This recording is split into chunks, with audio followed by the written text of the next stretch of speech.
सूरदास जी महाराज ये बड़े अद्भुत महाभागवत है और इनकी श्रीनाथ जी में श्रृंगार शोभा का वर्णन करने की सेवा थी। श्री सूरदास जी का प्रादुर्भाव विक्रम संवत 1535 वैशाख शुक्ला मंगलवार को दिल्ली के समीप सिही ग्राम में हुआ था। सिही ग्राम जहां जन्मेजय जी ने सर्पेष्टि यज्ञ की थी, उस स्थान का नाम सिही ग्राम। वहीं श्री सूरदास जी का प्रादुर्भाव, जैसे प्रभु पधारे वैसे उनके सखा भी पधारे। प्रभु श्रीनाथ जी के ये सब निजी परिकर हैं, अष्ट सखा के स्वरूप में ये महापुरुष जन जो थे वो पधारे। श्री सूरदास जी अकिंचन सारस्वत ब्राह्मण कुल में जन्म लिए, बहुत ही गरीब ब्राह्मण कुल। कोई कोई जो ये कहते हैं कि रुणकता नामक ग्राम में सूरदास जी का जन्म हुआ, वो ठीक बात नहीं है। सूरदास जी रुणकता ग्राम के पास गौ घाट पर बाद में लौट, जब वहां से आए तो यहाँ कुछ दिन रहे, तो जो लोग नहीं जानते वो ये कह देते हैं कि सूरदास जी का जन्म रुणकता ग्राम में हुआ। ऐसा नहीं था। और सूरदास जी जन्म से अंधे थे, अंधे ही जन्मे थे। पिता माता, जब कोई बालक होता है तो हर्ष होता है, लेकिन जब ये प्रकट हुई तो उदासी हुई। जब देखा बालक के नेत्र नहीं तो किसी को हर्ष नहीं हुआ। देखो संसार का बड़ा विचित्र स्वरूप है। जन्मांध बालक को देखकर सब उदासीन रहने लगे, कोई प्यार न करता सूरदास जी से। माता पिता परिवार का कोई नहीं, जहां पढ़े पढ़े, कभी माता को मन आया तो भले गोद में ले ले, कोई प्यार नहीं करता। श्री सूरदास जी को जब शुद्ध आई तो देखते थे कि कोई उनके समीप नहीं बैठता, तो देखते थे, क्या देखते थे, अंतर की वृत्ति से अनुभव करते कि ना माता दुलार करती, ना पिता, ना कोई भी ग्राम का, ना कोई परिवार का। भगवत प्रेरणा से बाल्यावस्था में ही इनके हृदय में दिव्य ज्ञान था। उसी समय छोटी अवस्था में ही उन्होंने एक पद गाया, स्वार्थ मीत सकल जग माही, स्वार्थ मीत सकल जग माही। ये संसार का स्वरूप है। सच्ची मान लीजिए, सच्ची मान लीजिए, आप इनके काम लायक हैं इसलिए प्यार कर रहे हैं, नहीं कोई प्यार नहीं कर रहा, मान लीजिए। बोले क्यों बार बार कहते हो मान लीजिए? नहीं, बाद में पछताना पड़ेगा। अंत ही तो ही तजेंगे पामर, तू न तजय बहीते, मन पछतई है और शर्मी।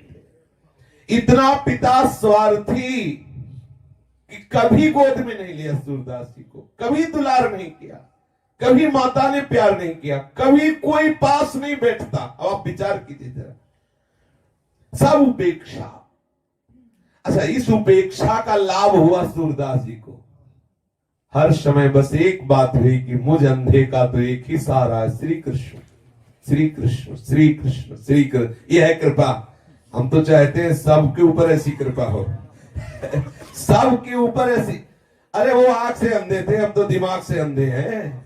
जो हमें प्यार नहीं कर रहे हैं उनको भी कहते हैं कि हमें प्यार कर रहे हो, अपना जीवन हम व्यर्थ में नष्ट कर रहे हैं। अब उनके हृदय में बार बार निकलने लगा, हा कृष्ण हा कृष्ण। ये बहुत कृपा है। भगवान ऐसी कृपा करे, सब जगह से ठोकर मिले, तुम्हें सब जगह अपमान मिले, सब तुम्हें छोड़ दे, फिर सबका मालिका के हाथ मिला ले। सच्ची बात है।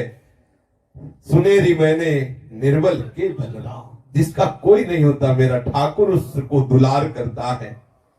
सूरदास जी का जो प्रथम चरण जीवन का बाल्यावस्था बड़ा दुखद, कोई प्यार नहीं करता।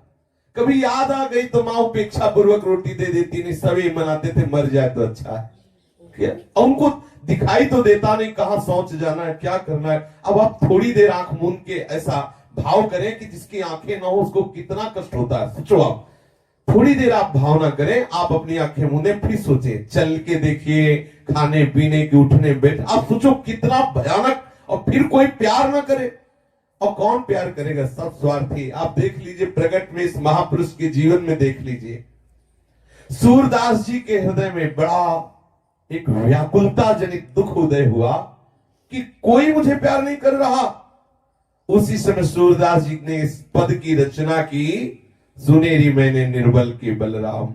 आहा, जो हार गया अंदर से उसके लिए सहारा क्या है? हरिनाम हो। जो हरिनाम है अगर हृदय में चल रहा तो महाबल है। आप निश्चित समझ लो, वो हरि को भी अधीन करने की सामर्थ्य रख लेता है, औरों की तो बात जाने दो। सुमीर पवन सुत पावन नामो, अपने बस कर राखे रामो। श्री सूरदास जी की 6 वर्ष की अवस्था है। एक दिन इनके पिता को किसी धनवान यजमान ने अपने यहां बुलाया पांडित्य कर्म के लिए।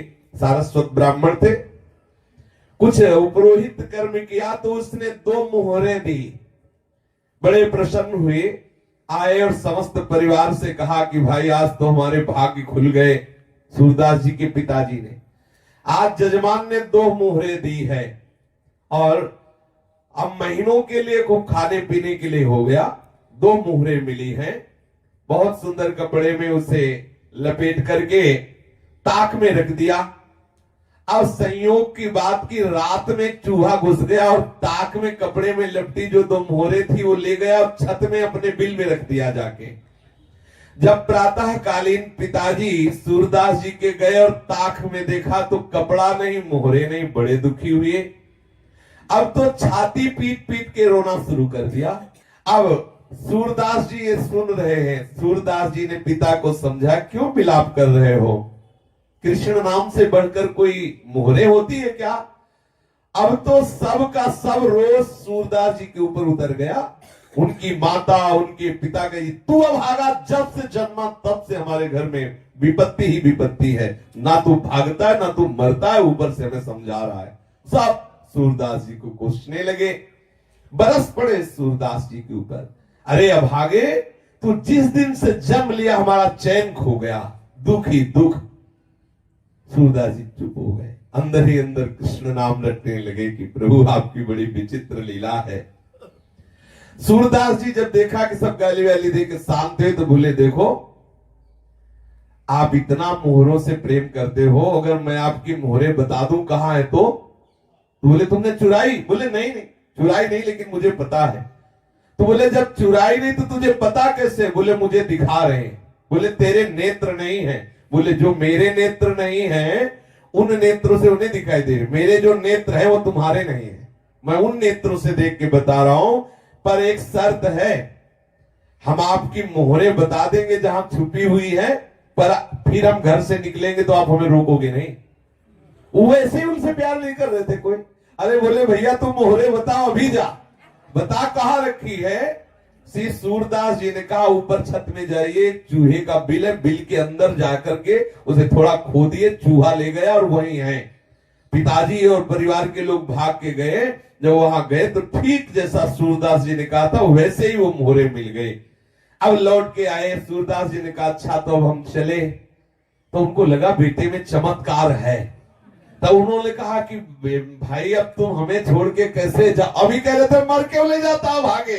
2 मोहरे मिल गई तो अब गले लगा के, रे भाई तुम कैसे हमें छोड़ के जाओगे, हम तुम्हारे बिना कैसे रहे? सूरदास जी अंदर ही अंदर मुस्कुराए, अरे स्वार्थी संसार। तो वो कहा नहीं नहीं पिताजी अब आज्ञा कीजिए, अब हम तो जा रहे हैं।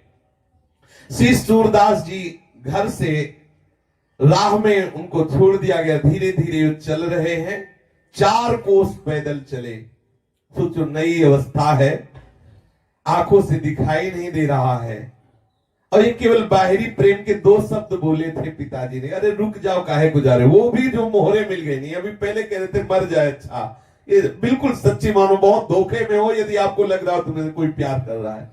बिल्कुल बिल्कुल सावधान सावधान, तुम्हारे समय को नष्ट किया जा रहा है। बहुत कम समय है, सच्चिदानंद प्रभु से प्यार कर लो। गांव के बाहर 4 कोस चलने के बाद एक तालाब और उसी के समीप एक पीपल का वृक्ष था, वहीं जाके बैठ गए सूरदास जी। सायंकाल के समय उसी गांव का एक ब्राह्मण जमींदार गायों को खोजता हुआ जा रहा था। देखा कि कोई पीपल की जड़ के समीप बैठा है। आए तो उनका भाई तुम कैसे बैठे हो? तो बोले तुम कैसे यहाँ आए हो? तो उनका हम तो अपनी गाय ढूंढने आए हैं और बहुत खोजा लेकिन गाय नहीं मिल रही, अगर कोई बता दे तो मैं उनमें से 2 गाय भेंट कर दूंगा। सूरदास जी ने कहा मुझे भेंट की तो जरूरत नहीं, लेकिन मुझे यहीं से दिखाई दे रही तुम्हारी गाय कहाँ है। उनके अंतर के नेत्र देखो, अंदर से जब भजन होता है तो दिव्यता आ जाती है। ये तो खैर महापुरुष जन ही है, वैसे भी अंदर से जब भजन होता है तो सब भागवतिक, जैसे प्रभु के लिए भूत भविष्य वर्तमान का भेद नहीं, हम जीव के लिए है। जैसे अपने हाथ पे आंवला रख दिया जाए तो चारों तरफ से हम देख सकते हैं, ऐसे भूत भविष्य वर्तमान को ऐसे देख सकता है जैसे आंवले को देख सकता है। जो भगवदाकार वृत्ति को प्राप्त महापुरुष है, पीछे क्या हुआ, अभी क्या है, आगे क्या होगा, ऐसे दिखाई देता है चारों तरफ से, जैसे हम आंवले को देख सकते हैं ऐसे। सूरदास जी का मुझे तुम्हारी 2 गाय भेंट तो नहीं चाहिए, पर मैं बता सकता हूं कि तुम्हारी गाय कहाँ है। यहां से 1 कोस दूर जाओ और वहां जमींदार की, जो जमींदार है उसकी घुड़शाला है, घुड़शाले में तुम्हारी सुंदर गायों को बांध लिया गया है, जाओ। अब बता दिया, वो गया, जमींदार को पता पूछा, उसके घुड़साल में गया तो वहां देखा उसकी गाय बंधी थी, बड़ा प्रसन्न हुआ, अपनी गायें वो खुलवा के लाया। अब उसने कहा श्री सूरदास जी से कि आप 2 गाय ले लो। सूरदास जी ने कहा कि मुझे गाय नहीं चाहिए, मैं तो ठाकुर जी के चरण आश्रित हूं। ब्राह्मण बहुत प्रभावित हुआ कि इतनी छोटी अवस्था, इतना उच्च कोटि का प्रभाव। उसने कहा तो फिर मुझे एक आदेश करो, तुम ऐसे पीपल के नीचे बैठे हो, मैं यहाँ एक झोपड़ी बनवा दूं।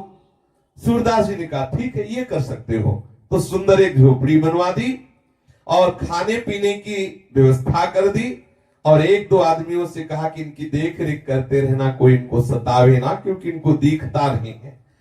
सूरदास जी के बहुत दिव्य सगुण, बहुत सुंदर गुण, क्योंकि जो भजन करता है उसमें दैवी संप्रदा का जागरण हो जाता है। ख्याति बढ़ने लगी, वहां बहुत से लोग आने लगे और शिष्य बनने लगे श्री सूरदास जी के। अब सूरदास जी सबको उपदेश करते, लेकिन सम्मान अंदर से स्वीकार नहीं करते। बहुत लोग मान करने लगे। 12 वर्ष तक उस पीपल की जड़ के नीचे सूरदास जी रहे, उस झोपड़ी के नीचे।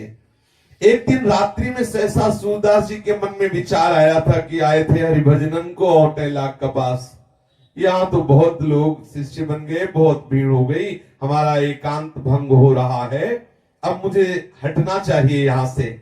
हमारी मूढ़ता देखो, मैं इसमें सुख मान रहा हूं, मैं अपने लक्ष्य को भूल गया, सब कुछ त्याग करके एक वस्त्र शरीर में धारण करके वहां से चल पड़े।